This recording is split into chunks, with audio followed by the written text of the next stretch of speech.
Tom Aspinall says he knows who he's fighting next, however he can't announce it just yet. I know everyone wants fight news, but I do know what's happening. I have had meetings with the UFC, as we know. I have been sworn to secrecy for a little bit, so stay tuned, stay up with the channels, stay up with the UFC channels, of course, as always, as you guys always do, but there will be news coming, hopefully, very, very soon. But if you're going to ask me, I can't give the answer right now, but stay tuned, it's coming. Paddy Pimblett says he's already put on 42 pounds since UFC 314. He says that he may move up to welterweight in the future.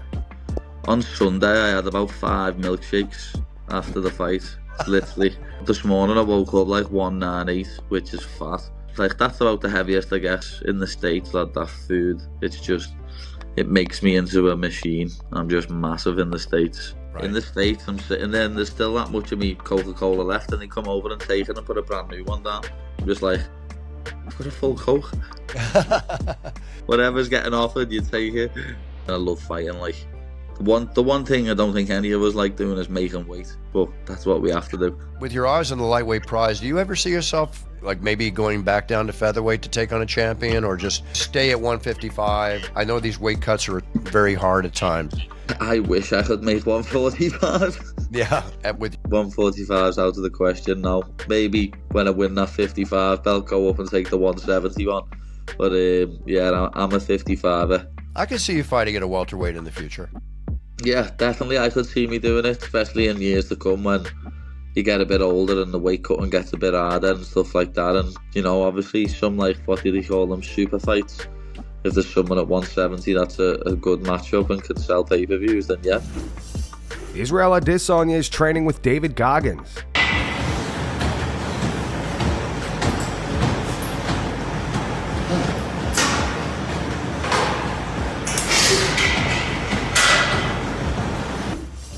Merab Dvalishvili shows off the mouthpiece he will be wearing at UFC 316, where he will defend his bantamweight title in a rematch against Sean O'Malley. The mouthpiece has both O'Malley and Umar Nurmagomedov's faces on it, and it says, "I am your father."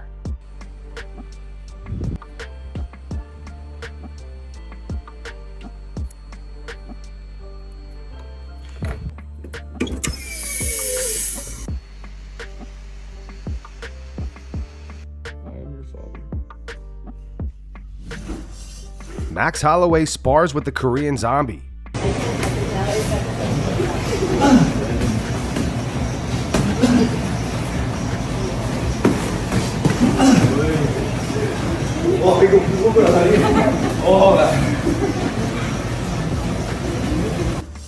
Khamzat Chimaev has started training camp. Khamzat is not currently booked for a fight. However, Dana White mentioned that he likes the idea of Khamzat challenging Dricus du Plessis for the middleweight title during International Fight Week.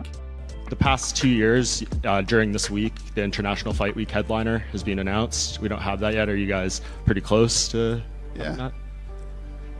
I think a lot of people are excited to maybe see Khamzat Chimaev in a title fight. Is there any chance he's being looked at? That would be fun. Tuesday. Thank you. Thank you.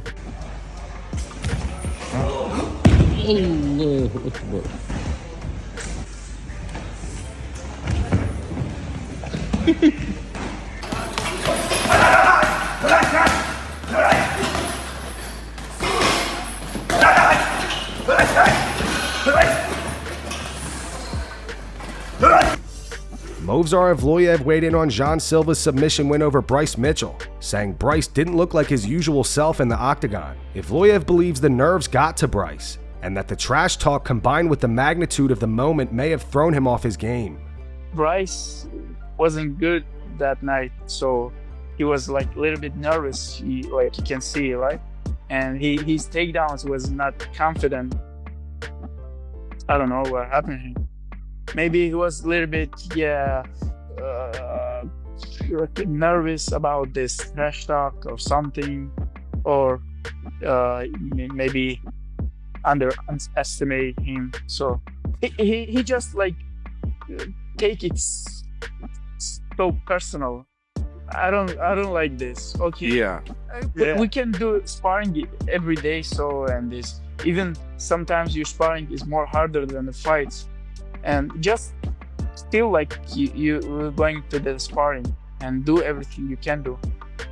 Don't take this pressure. Oh, what happened if I lose? What happened if I do some mistake? You don't need. You just you go there just to show what you have done. So big pressure make you a little bit nervous, and nervous make you a little bit in danger, right? Tim Welch discusses who would win in a potential matchup between Paddy Pimblett and Justin Gaethje. I don't think kill him, dude. Justin Gaethje is so solid. He is a good, like, when you get it on his legs or you get it on a good shot, you see videos out him front flipping out, creating all these crazy scripts. Justin's but again, 5-round fight, 2, 3, 4 rounds into the match, and Paddy does score a takedown. Now he's got maybe Justin Gaethje on his back in half guard or in his full guard. What happens? Plus, Justin Gaethje's 36 or 37. Paddy Pimblett's 30 years old. Is he? Is that old now? But again, you can't count Justin Gaethje out. He could knock Paddy the out. Yeah. It looks like Colby Covington and Dillon Danis aren't friends anymore. Colby had this to say about Dillon during one of his recent live streams. Chat, what's up? What do you guys think about KSI being scared to fight Dillon Danis, man? He's pulling out of the Dillon Danis fight. That guy doesn't even know how to throw a punch. Dillon Danis couldn't punch his way out of a wet paper bag, and that's truth. He's a jiu-jitsu fighter, supposedly. That's what he tells everybody. That's what he told Conor McGregor, but that's why Conor dropped his Dillon Danis is fake, and he's got no ability to be a real fighter. I just don't get how you're gonna keep flexing that you know somebody, but the dude don't even you like that. Yeah, like, right? It's like, yeah. I don't know what you're doing, bro. Right? You're a grown man, come on. Grown man riding in another dude's meat for a form of transportation. And the dude meat you riding does not even, like, he does not doesn't even fuck with you, yeah. Like, yeah. It's crazy, bro. Hilarious, dude. Built his whole platform off Conor McGregor, and then Conor doesn't even like him or talk about him. It's funny. And like, is he that good? Like, no, he sucks, bro. Yeah. He's terrible, dude.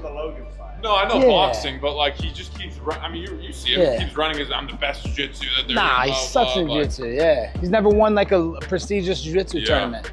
He has no credentials. His credentials is, oh, I'm a world champ. Yeah, dude, in what? And where? You know? Just a hype job. That's what I'm saying, bro. Like, KSI, if you were sick, bro, just run. Yeah. Like, unless you were like dying and you have like a crazy flu or something. Yo, we should set that up, dude. Jarvis versus Dillon Danis. What do you guys think? Wow, that's the perfect matchup. Let's run that. What do you think, chat? Jarvis versus Dillon Danis. He's like 150, 160 max. Yeah, he's a tiny little. Yeah, she's small. Oh. Yeah.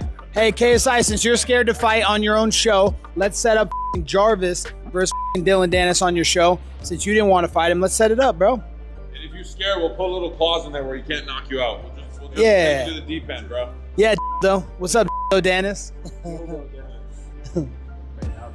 Dude, that'd be sick. That's a good fight. Let's set it up. Easy fight. Oh my God, you could tie one hand behind your back and it would still be handicapped. Still wouldn't have a chance. Dillon responded to that clip saying, "Let's fight. Winner stays in the UFC, other one retires." At Colby Covington. Arman Tsarukyan explains why he believes Islam Makhachev doesn't want to fight Ilia Topuria. I think he gave the he left 145 because of that, because they said, okay, we're gonna give you title fight. I heard it's like Islam saying that he's not fighting, right? Islam doesn't want to fight him because if he wins him, people are gonna say, okay, you again beat the 145 fighters and he's not #1 contender. If Islam beats me, and then I think he's done with this division. He beat everybody. Just he gotta beat me, and then people can say that. So what? They're gonna sign that fight? Is it coming? If he doesn't move, yeah. Kayla Harrison gives her thoughts on Julianna Pena's trash talk leading up to their fight at UFC 316. Kayla says after the press conference, she was unsure if she won or lost. She went on to say, "I'm still trying to figure out what happened. It was a lot. I thought we were going to talk a little bit of shit. I was expecting us to have a little bit of fun with it, but she came out swinging, and I was like, it kind of works in my favor because she talks so much that everybody just hates her. So I win a lot of fans when I'm just like, Alright, whatever, honey. She was talking about Chris Cyborg and running and grandmas and skinny and bloody and walking tacos, and I was like, what is happening right now? We'll see. I definitely don't prepare material. If I have a zinger, you know, that's an actual zinger, so you can respect that about me, because I'm pretty funny sometimes. I did not have any zingers. At first I was like, oh, did I just lose the press conference? At the end of the day, I understand this is entertainment and this is part of my job, but I do it because I want to get in the cage and shut the door. That's the part I love the most. I had fun, and I can't wait for June 7th. Rumors are circulating that Dricus du Plessis is injured, so he will not be fighting Khamzat Chimaev at UFC 317. Khamzat reacted on X saying, this guy biggest bullshit. Dricus responded to Khamzat by posting screenshots of their Tapology pages. He wrote, let's take a look at the last 2.5 years and tell me who's bullshit. This user replied to Dricus saying, nice try at a comeback, but you spoke too soon when making fun of his pullouts earlier. Has karma had its way with you? Dricus responded saying, question is, was the fight signed? Caio Borralho has offered to step in to replace Dricus. For those unaware, Khamzat and Caio used to train together. He responded to Khamzat saying, all respect my brother, but I know a guy. Let's give this show to the fans. He followed up with Khamzat said yes. The only thing that makes sense is the interim belt. This fight is going to be bigger than him versus Dricus. Mark my words. Khamzat replied saying, if we will fight 100 times, you will never win. If somebody knows, you know that, bro. Caio responded saying, if you say so. Sign the contract and we will see. Khamzat then posted this photo to his Instagram story of him choking out Caio. And that's going to wrap it up for the news. Thanks for watching. For daily MMA news and content, subscribe to Full Mount MMA and click the bell icon to be notified when we post videos. Here are the 3 top comments from last video. The first one's in reference to Israel Adesanya saying that he wants to rematch Sean Strickland. It says, I'd be down for a rematch with Izzy and Sean.